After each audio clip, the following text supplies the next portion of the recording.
Okay, I think we're live. I will start All the recording. right, we're live on YouTube according to what I just saw here. And we are recording. Fantastic. All right, welcome back to another Crypto Vagabonds Q&A. This is the Q&A between Christmas and New Year, so I don't expect to have many attendees. I think people are busy with their family, enjoying the holidays. However, we do this every Wednesday, so let's go with it. Today we're going to talk about Russia.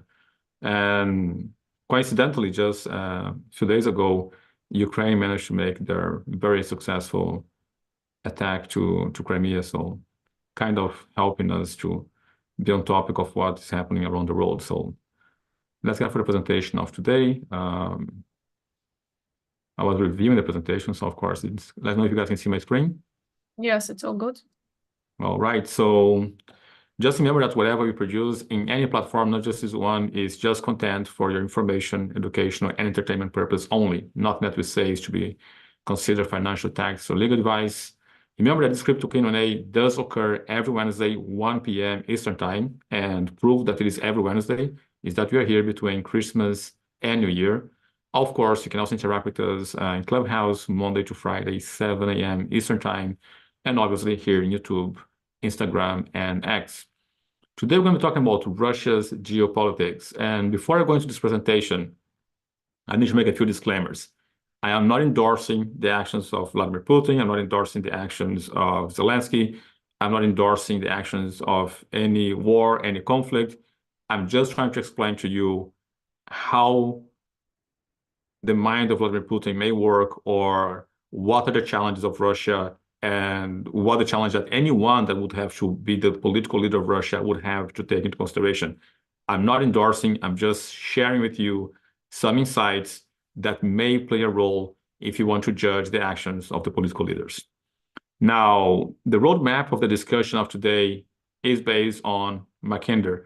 Now, Mackinder wrote a book, which I recommend you guys reading, and he talks about the importance of Asia. And I'm going to get more in depth of his view and his geopolitical view of the world and how he sees the world going through different phases in this presentation, in this video today.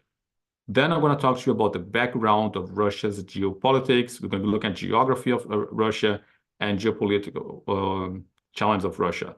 Then we're going to be talking about the strategies and also the different ethnic groups that compose Russia. So it's just an introduction for you to know a little bit more about Russia. Now, according to John Mackinder, which is the guy who inspired me to make this presentation, there is a geopolitical importance of Russia, and that is, of course, intrinsically connected to his own theory. And if you do not know about this guy, I highly recommend you should read his books. He lays it out very clearly, and he's right on the money, at least according to my view on his book.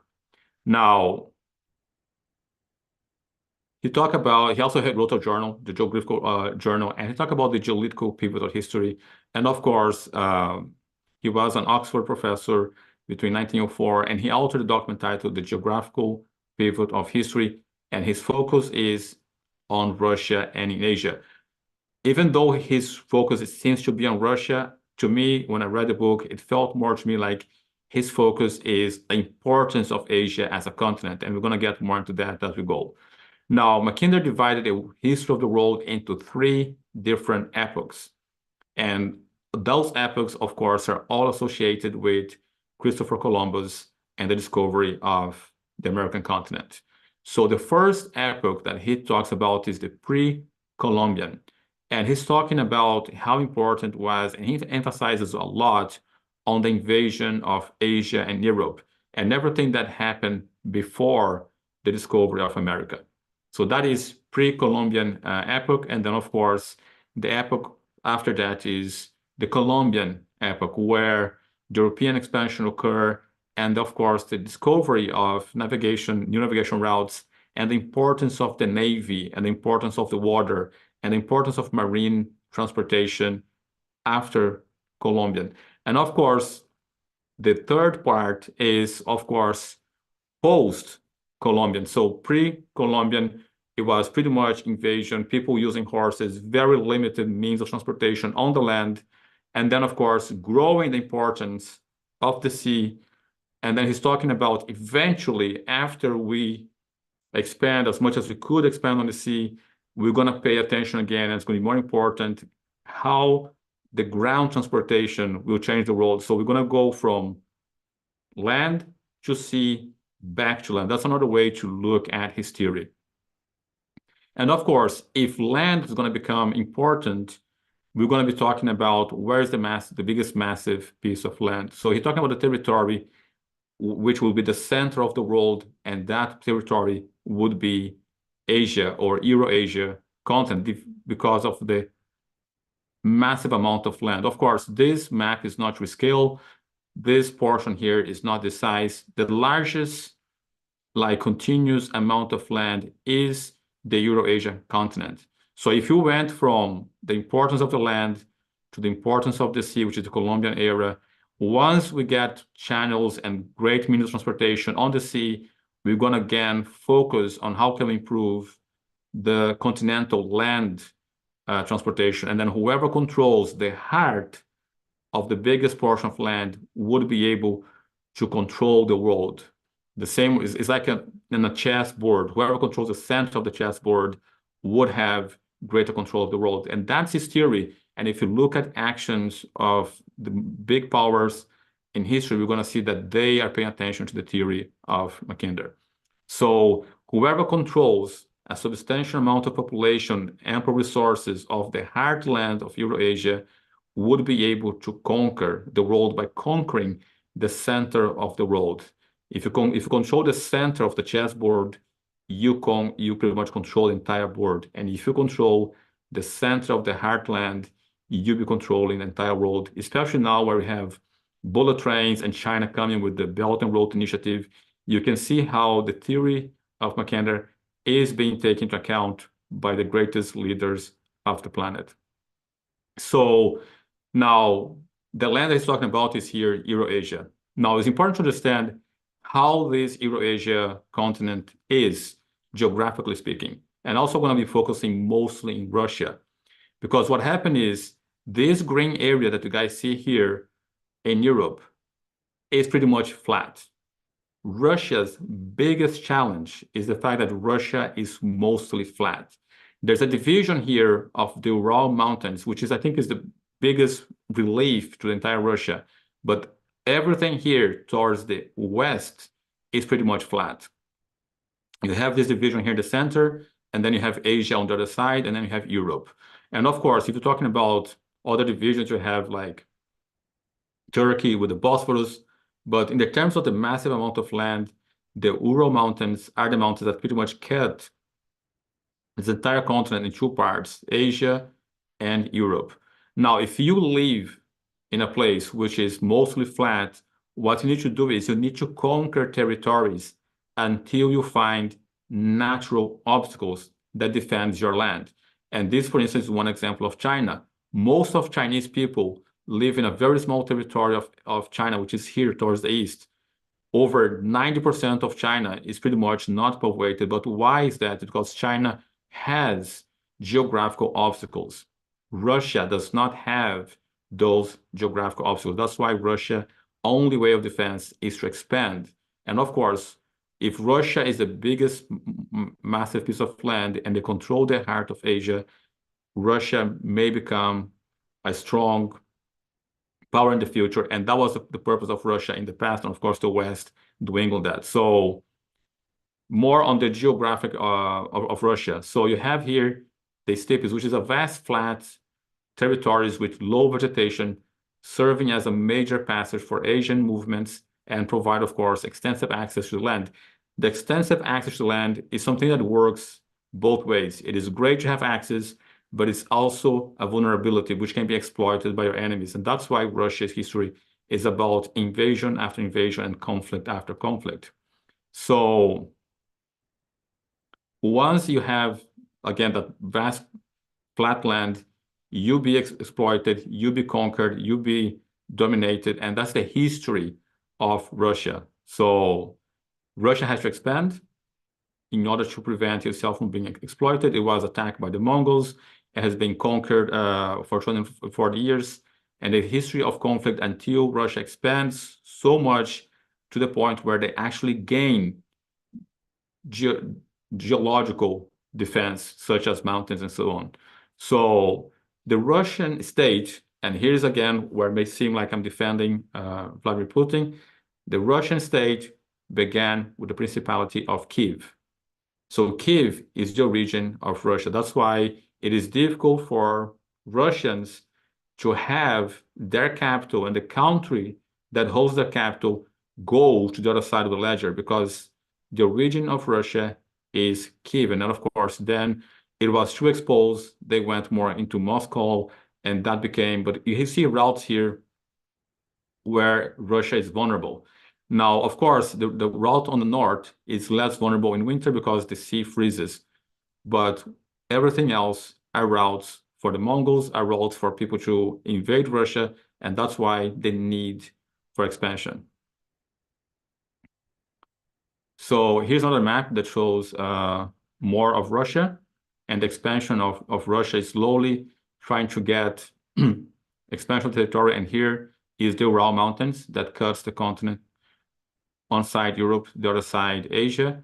But when you have flat land, and the idea was, and that's why USSR, it created that buffer to protect Moscow. And then, of course, Poland had the same situation. I think I made a video about Poland, explain about the geography and the geopolitical challenges of Poland, link for that video on the description. But it's important to understand that expansion was the only way of defending Russia, or a strategy for self-defense. Now, once you recognize the imperative nature of Russia and why they have to conquer territory, you understand why they became so massive, and now they have to defend. Once you get this territory, which is vast, you have the obligation to defend it. Now, the issue also that we're going to see now is that as you expand to a large territory, you have other challenges. And those other challenges would be, of course, ethnic groups.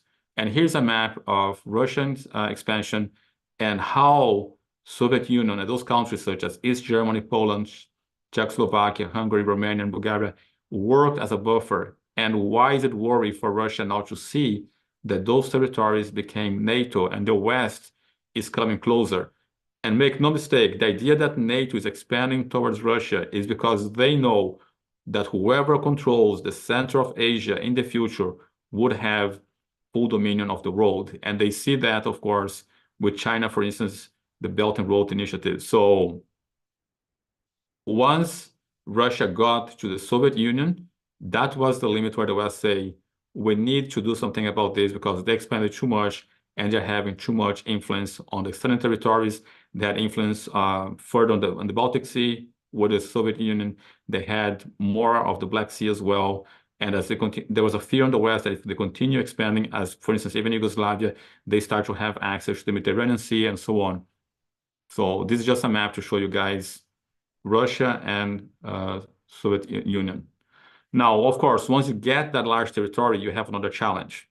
And that challenge is the diversity, the ethnical diversity of the territory and how you keep that together, because not all of them are friendly to one another or they tolerate one another.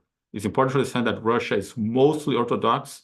There's a branch of Christianity, which is not Catholicism and it's not Protestant. It's a whole different thing. One of the biggest difference they have, for instance, they do not celebrate Christmas in December. They celebrate their Christmas in January. So it's a different religion. But of course, once they expand, you start to have too much diversity of ethnic groups, and you need to make sure that those groups agree with one another or live in peace with one another. So Russia is now divided into 8 federal districts and only 85 federal subdivisions. Now, here's a picture of the different ethnic groups in Russia. We're going to be talking about one by one. Those are not all, but those are the main ones. So Russia is ethnically diverse and encompasses no Russian people with different cultures and different religions that are not Orthodox. They also have different languages, and we're going to be talking about that as we go into this. So yes, 77% of the population is of Slavic language, which could be considered Russians. They live across the entire territory, and they're very numerous in European Russia. Then we have the Tatars, which are 3.7%, and they speak Turkic language, and they live across European and Russian. And then you have the Bashkir, which is 1.1%, and they also speak Turkic language, and they live across European Russia. Those are different groups. We also have the Shuvash, which is about 1%. They speak a Turkic language, and they live across European Russians. And then have the Chechens, which are, I think, becoming a problem. I think the leader died this year, and that's something that Vladimir Putin going to have to deal with. But they speak a Caucasian language, and they live across the Caucasus. And then you have the Nenets, which is 0.2% of the population, and they speak Uralic language. And remember, Ural is the mountain that divides the entire Russia continent, like the European continent, between Asia and Europe. So that is the region, and they live across regions of Siberia. Again, there are other groups, and you can see here, these are mosques. There are Muslim population as well in Russia. There's also a larger Jewish group who lives in Russia. As a matter of fact, I think 15% of the population of Israel speaks Russian, because the amount of oligarchs and Jewish ethnic groups present in Russia. So they have Orthodox Christians, they have Turkic language people, they have Muslims, they have Jewish, just to mention a few of the ethnic groups that compose Russia. Now, of course, the post-Cold War shrunk Russia a lot. And that is a moment where Russia became weaker. And there is this drive of Vladimir Putin and the Russian population to expand again, to become less vulnerable. You can see here, they not only lost allies, those allies went to the opposite side of the ledger, such as NATO. And again, NATO was created to oppose Soviet Union or to oppose Russia. So that's why Russia has a great concern as NATO comes too close to Russia, because once it comes too close, they know it's a matter of time before they lose their territory. And one thing here, there's no such thing as we're going to put military forces on your border and we're never going to use them against you. Borders are changing constantly. We see that happening now between Russia and Ukraine. We see that happening with Israel and Palestine. We're going to be seeing that happen in Asia. We see that happen in India. Countries are going to always be fighting for changing borders and expansion of the territory. That is something that we're never going to see the end of. Not as long as we're going to survive. Maybe beyond our lifetimes, but not now. So, of course, Russia's main strategy is to seek expansion. And that's pretty much the way that they address and mitigate any threats and challenge, because it is a large territory, and either you continue to expand, especially because of the geographical challenge that you have. You do not have geological borders. One example I can give to you is Switzerland. Switzerland is a lot of mountains. Switzerland doesn't need to expand because they have a lot of geological borders that protects the territory. That's why World War I, no one touched Switzerland. World War II, nobody touched Switzerland. Also, the population is heavily armed. But this is just one example on how the geographical challenges for invasion does help you. Russia does not have that. So their only strategy is to expand until they hit those natural geological walls. So I want to give you a recap. We talk about Mackinder and the geographical pivot in history, dividing the history in three parts. Pre-Columbian, where focus is on the land, invasion, wars in Europe. Then Europe expands to America, post-Columbian war, post-Columbian period. And then Columbian period, we have the importance of the sea. Once we pass the importance of the sea, there will be a focus on the importance of the land and how can we better transport and move goods on the land. And since the largest portion of land is Eurasia, whoever controls of the heart of that land will be in control of the world. And of course, we talk about slightly, very briefly, on the background of Russia geopolitics. I couldn't do much in 15 to 20 minutes.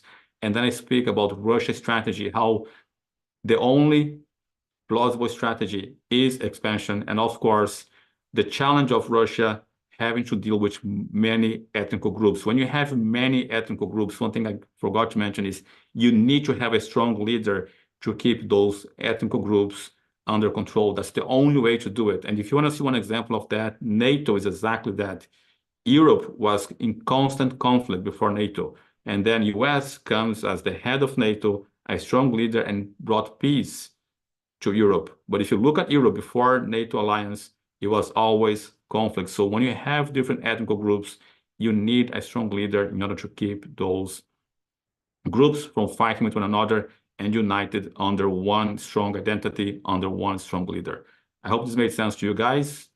And if you want to find out more about those things and become more in control of your money and start your journey towards what I call financial sovereignty, please consider joining the Academy. Link for that on the description below. And with this, I will let you guys ask me questions. So if you like the video, like the content, please give it a thumbs up, subscribe, click the notification bell, and see you guys on the next video, on the next presentation. Now it's time for the Q&A.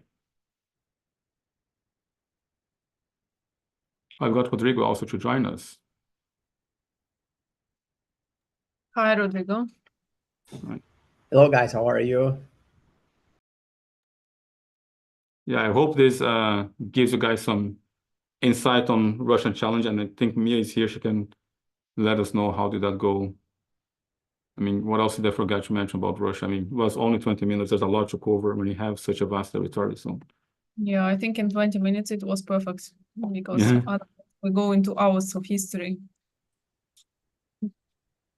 Yeah. I think it was good.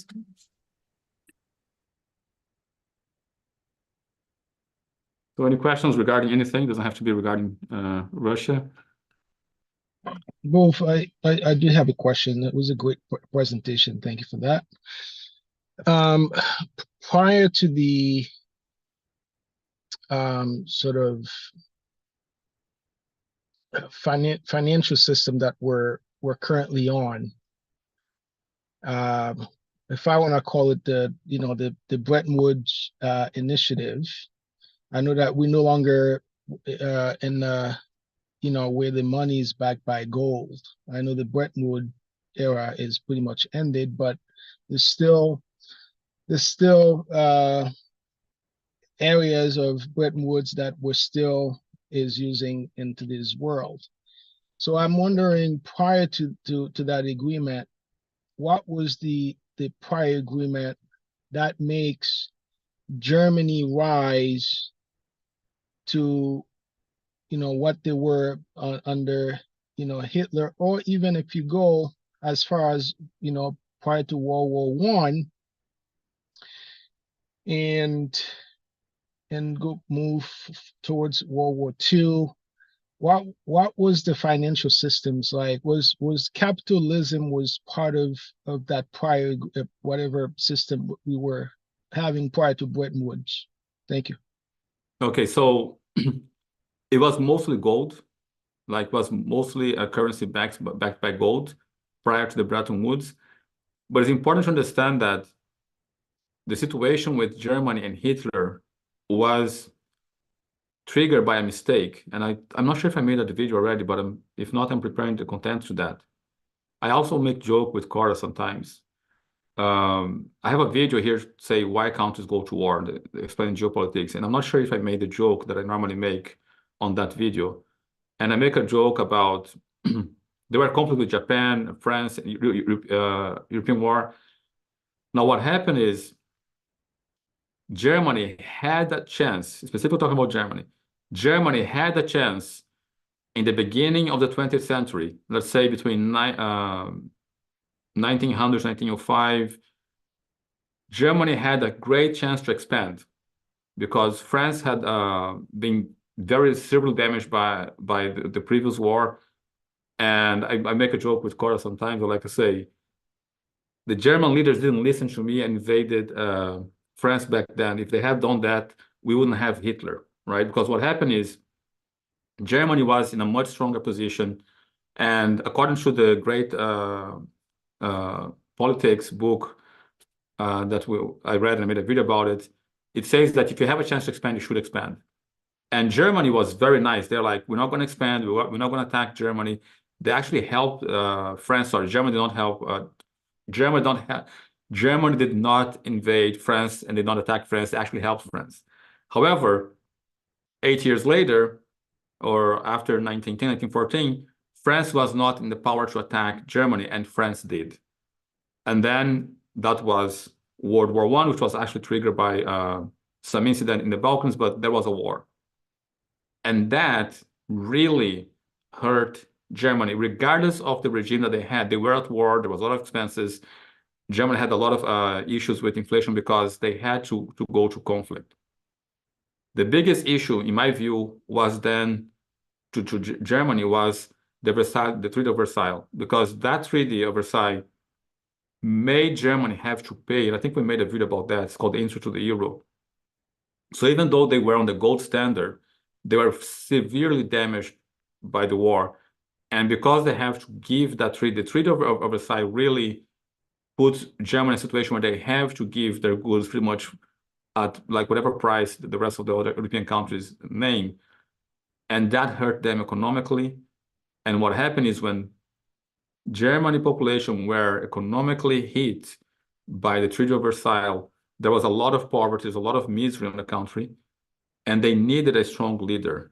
And Hitler, in my view, was the answer.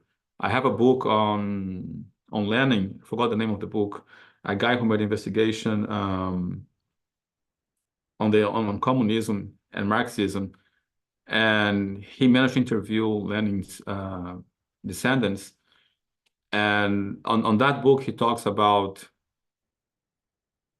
how the Nazis, the main slogan was, we need to kill the evil capitalist Jew. Like the Jewish were not persecuted by Hitler or because of them being Jews.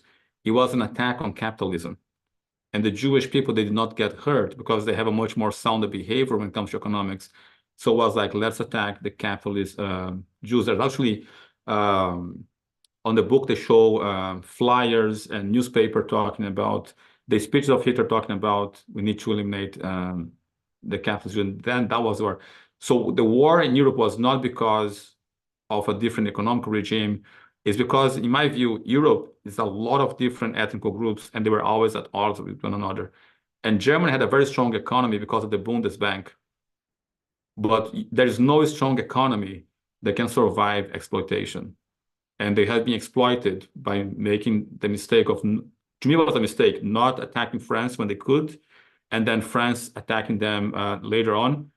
And then, of course, after losing the war, the Versailles Treaty, and then, of course, the most recent is the Maastricht Treaty, where if you look at the Maastricht Treaty and what it does to Germany, is the same thing that has been done to Germany since they lost the First War. So I see another conflict coming in Europe between Germany and France. I think that conflict will again continue to, I hope I answer you, but it's not so much related to the conflict is not so much related to the financial regime, because it was gold-backed. Another thing that is important, on the World War II, what happened is a lot of countries were invading each other and seizing and confiscating their gold because they were on the gold standard. Many countries send their gold to America in a way of saying, you can invade me, but you can't get my gold. And that's why also you have the birth of the Bretton Woods, because the gold was already on American soil. And then we know what Nixon did after that. The American abused that position. So I hope I answered you, John. I'm not sure if I think it was a bit long, but I hope it addressed your question, though. Yeah, it has. I really appreciate that. I always like to be part of your sessions because, I know I can get great content, great knowledge there, and I appreciate that. So I saw somebody else with their hand raised, but I'll come back with another question with a follow-up. Thank you. Appreciate it. Thanks for that. That's Evelyn. Go ahead, Evelyn.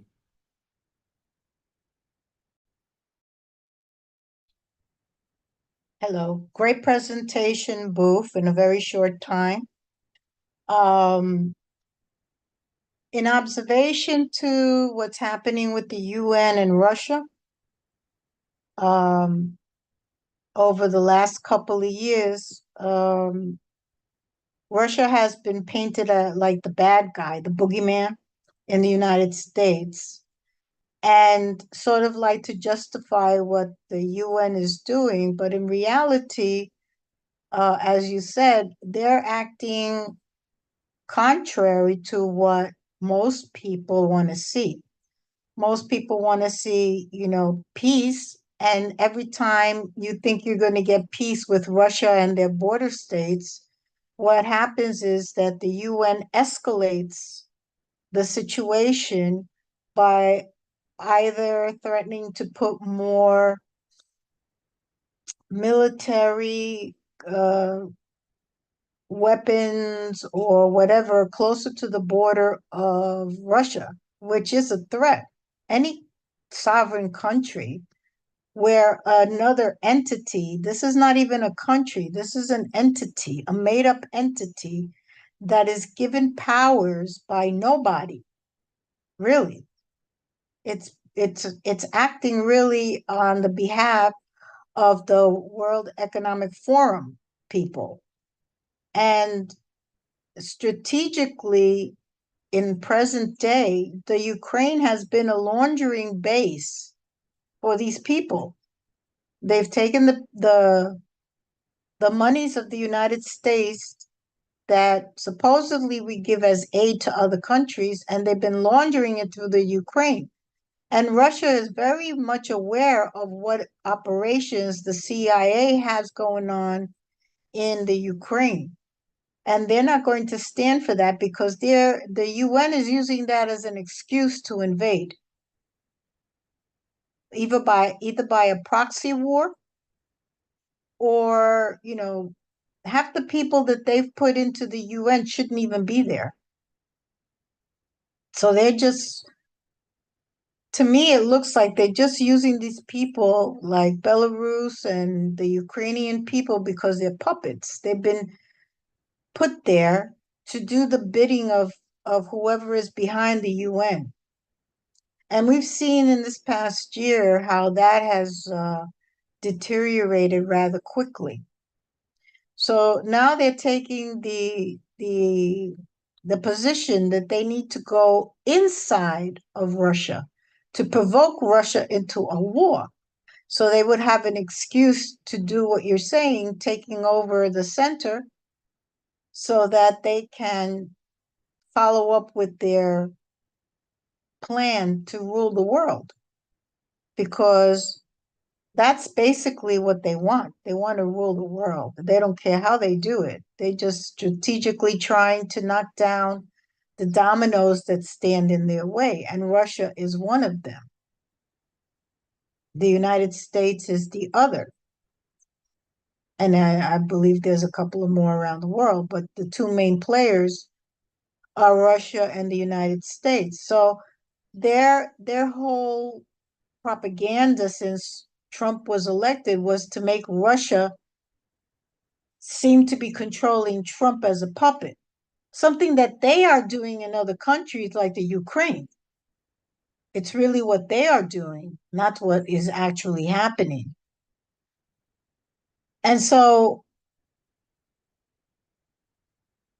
I believe that Russia has every right to defend itself, and I don't care who it is. Yeah, I before, right, Mia is the greatest witness. Like before this whole conflict began, I was already saying to Mia in July before the whole invasion, I was like, it's gonna happen. Like it's gonna be a conflict, right? And to me, as far as I know in history, and I could be wrong, but as far as I know in history, the easiest to avoid conflict in the history of wars was this one. Yeah. It's like don't put Ukraine on NATO. Like the same thing happened, and they had evidence. They tried to do this with Georgia, same Yes. situation. Yes. I mean, you cannot create, in my view, I could be wrong. You cannot create an entity, like you say, it's not even a country, it's an entity, it's an alliance, Mhm. which is supposed to oppose this territory, this geographical territory, and then you go inch by inch, getting closer to that territory and say they're going to let you come and they're not going to do something about it. I think that was, in my view, the easiest to avoid conflict. And I think another conflict that I think is not going to be the easiest conflict to avoid, but at least they would accelerate the pace of that conflict, is the same thing with Taiwan. Yes. Yeah. I'm not saying Xi Jinping has no plans to go to Taiwan, all I'm saying is, if he has a plan to go and take Taiwan 15 years from now, the US is going to fast track that to 2-3 years by just sending those. And again, if you look on Wikipedia to Taiwan, the US does not recognize Taiwan as a sovereign country, but is treating them as a sovereign country. So this double, like this gray area, what is it? It is an independent sovereign nation according to you, or it is a territory of China? It should be under the control of Xi Jinping. Which one is it? This kind of like lack of clarity in geopolitics is not a good way to go. Like I don't see that as a positive way to interact. Exactly. Exactly. The thing in Taiwan is the same thing that's happened in the Ukraine. There are CIA operations happening in Taiwan that the United States wants to protect. That's why they're ambiguous as to whether they support Taiwan or not. They say verbally that they will, protect Taiwan, and yet, you have the menace of China. There's Yeah. no winner there. Yeah, The I think United US. States can't fight a war in the Ukraine and a war in Israel and a war in China. I mean, that's totally ridiculous. First of all, we have no ammunition, and don't laugh because that's not funny. You know? So, we're not in a good state of affairs to be going around inciting wars on behalf of the UN and then saying that, they caused all the problem. They were the first ones to attack. Yeah, they were attacking because they got provoked. And then the Yeah. propaganda doesn't say that. They make up all sorts of nonsense that really is not even true. Yeah, I'm not pro physical violence. However, I do believe that the threat of violence is what guarantees peace. And I do know if I go to any man's house, if I go in a restaurant, if I interact in public with any other human being, there's a line I don't cross. If I cross a line, I may not be the initiator of the physical violence, but I'll be inviting physical violence upon me. Like, to me, that's just common sense. Like, I don't see the fault of the one who initiate physical violence. I see the fault of the one that provoke, because there are ways in which you can provoke physical violence. There's a way in which you can push people's button the wrong way, and I think things will happen. And to me, again, I could be wrong. History will tell, but the conflict between Russia and Ukraine is a conflict that could have easily be avoided. And I think I said this today in Clubhouse, and it sounds like a joke, but Russia is not fighting Ukraine.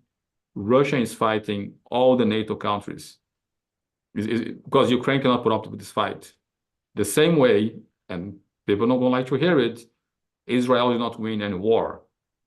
The West won the wars of Israel on Palestine.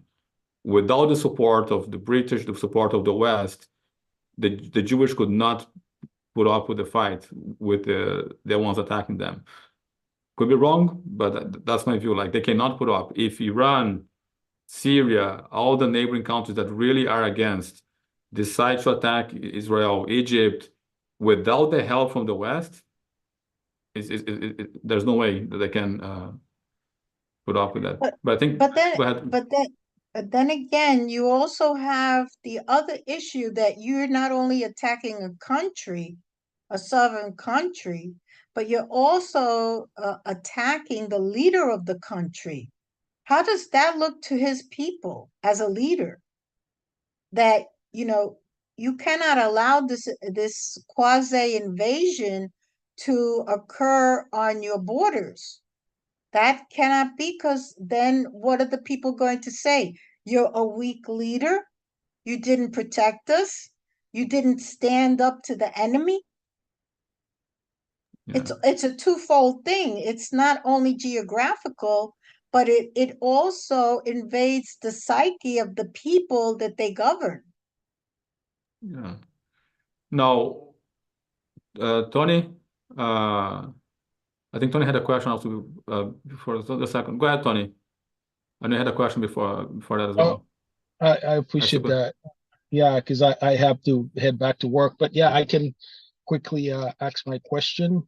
And the question is, you and during the presentation, you know, given geographical content about where Russia is located versus Asia and Europe. And the question is, why was Russia after World War II and a country who helped defeat the Hitler, the Germans? Why were they left out on the Bretton Woods agreement and not being part of the West? Because I feel like they had deserved that. Was it because of where they're located and they can become very powerful if they were being part of the West and they couldn't really control them or whatever? So I'm wondering why they were left out, and or if they were even there on the table at the Bretton Woods meeting, doing all the 44 delegates, I believe, who represent 44 countries around the world. I don't think they were at the table, Tony. I'm just confirm that because I don't think they were at the table. And I think the reason why they were not at the table, there are a few reasons. One of them, I don't think they had sent their gold to the US.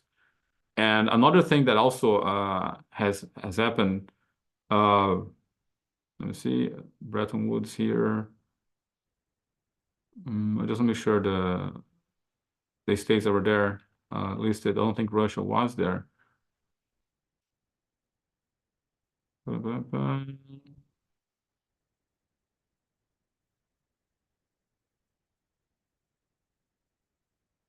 Okay, but let's go to 1945. We have it here, the list of the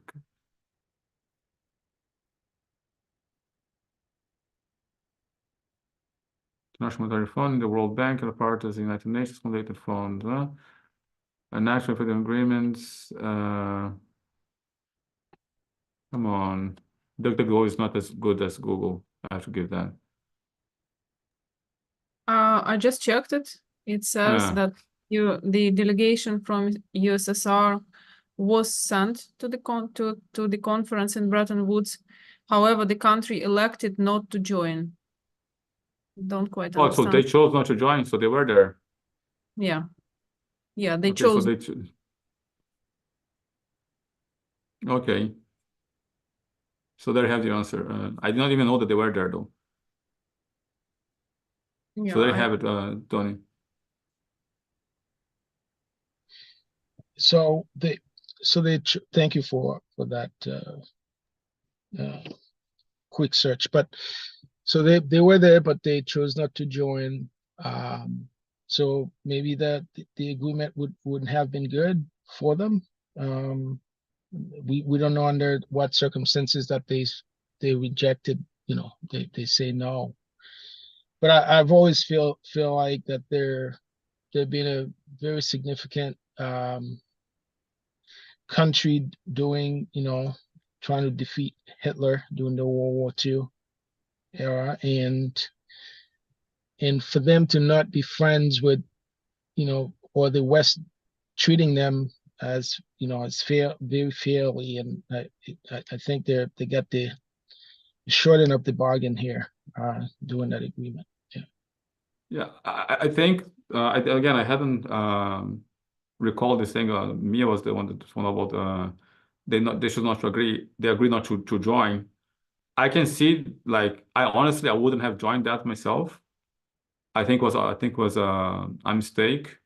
I mean, France tried to step out of it. France took their dollars and got their gold back. But if you see the other countries, they lost their gold. I mean, no one is challenging the fact that the US has never returned their gold. That to me was like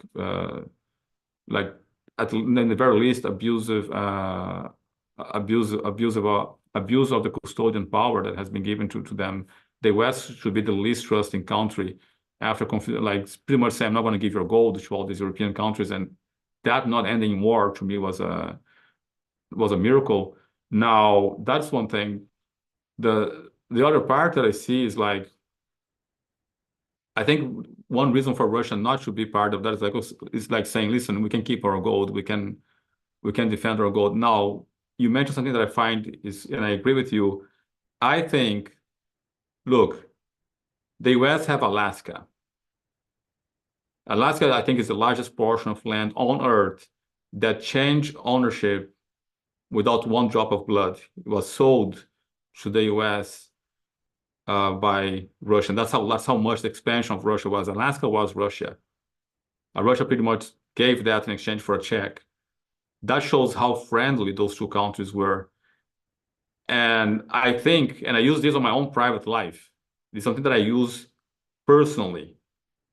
When I have a problem, there's a difference between solving your problem and creating an enemy. And I think the US knew that in the past, and they're not playing that today. It's easy for you to solve your problem without creating an enemy. And I think that is where the US is making a mistake. They're not solving a problem by pushing Russia further and further away, making enemies of Xi Jinping, making enemies of Russia, making enemies of the Arabian countries that produce petrol.